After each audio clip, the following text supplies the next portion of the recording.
Hello everyone. तो एक छोटी सी कहानी बादशाह अकबर और बीरबल की आपके साथ शेयर करना चाह रहा हूँ। तो एक बार बादशाह अकबर जंगल में शिकार के लिए गए।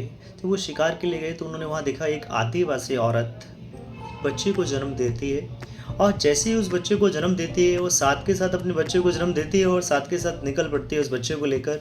और सारा जो भी अपना रूटीन होता है डेली का दिनचर्या वह सारा का सारा कार्य करती है। और वे वहाँ से वापस आ जाते हैं। उनके वो वहाँ से वापस आने के बाद अपनी बेगम के साथ बात ही नहीं करते। 6-7 दिन हो जाते हैं, 8 दिन हो जाते हैं, बिल्कुल बातचीत बंद कर देते हैं। और बेगम परेशान कि भाई क्यों मेरे से ये बात नहीं कर रहे हैं, जब से ये शिकार से लौटे हैं और मेरे से बात करना बंद कर दिया है। तो ये सारा किस्सा बेगम बीरबल को बताती है कि क्या बात है, कि जंगल में ऐसा क्या हुआ और ये वहाँ से लौट कर आए हैं तब से मेरे से बात नहीं कर रहे हैं।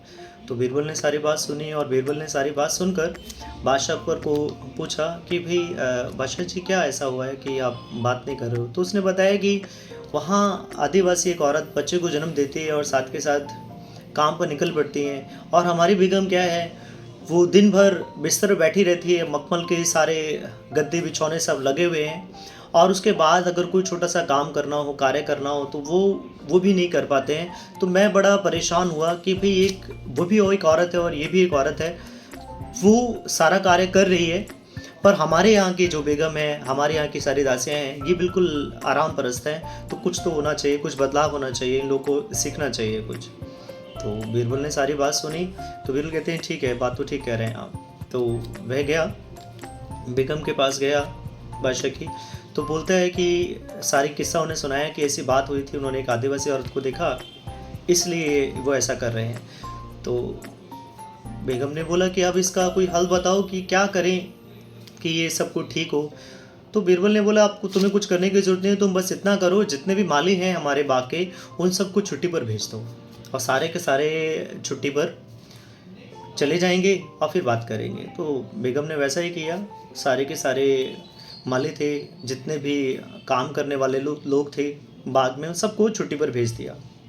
हुआ क्या, 5-6-7 दिन 8 दिन में ही वो पूरा का पूरा बाग सूखने लगा। तो बादशाह वहाँ पे टहल रहे थे बाग में। तो उन्होंने देखा कि ये सब जितने भी पौधे हैं, गुलाब है, फूल हैं, पत्तियाँ हैं, फलदार वृक्ष हैं, सारे के सारे सूखने क्यों लगे हैं। तो उन्होंने बोला कि माली कहाँ है, ये ऐसा क्यों हो रहा है कि सूख के रहे हैं।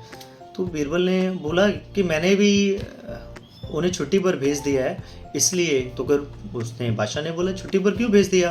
कहता मैं जब जंगल से आया तो मैंने देखा वहाँ सारे के सारे जो वृक्ष हैं वो सारे के सारे फलदार हैं, कोई उन्हें खाद देने के लिए नहीं बैठा है, कोई उन्हें पानी देने के लिए नहीं बैठा है, पर सारे के सारे वृक्ष वैसे ही हरे भरे हैं। तो हमारे यहाँ माली की आवश्यकता क्या है।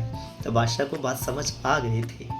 तो कहने का तात्पर्य यही है कि सभी की जो सिचुएशन है, कंडीशंस हैं, एक जैसी नहीं होती हैं। तो अपना कंपैरिजन आप किसी और के साथ मत करिए। आप यूनिक हैं, आपको जैसा ईश्वर ने बनाया है, जैसे तुम्हें बनाया गया है, आप बिल्कुल यूनिक बनाए गए हैं। डू नॉट गेट कंपैरिजन, कोई भी कंपैरिजन करने की आवश्यकता नहीं है किसी के साथ। किसी की परिस्थिति कुछ और हो सकती है तो वह उस परिस्थिति के अनुसार मजबूत है या कमज़ोर है। आपकी परिस्थिति कुछ और है, आप उसी परिस्थिति के अनुसार कमज़ोर हैं या मजबूत हैं। अपनी परिस्थितियों का कंपैरिजन किसी भी परिस्थितियों के साथ नहीं कर सकते। आप अपने में सुधार करिए, देखिए कि कल आप कहाँ पर थे और आगे आज आप क्या कर सकते हैं। जो भी कंपटीशन है, जो तुम्हारी प्रतिस्पर्धा है, वो तुम्हारे साथ है।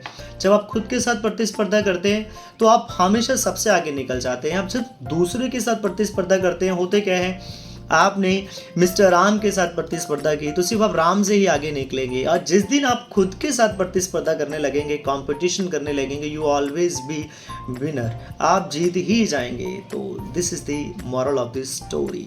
Thank you.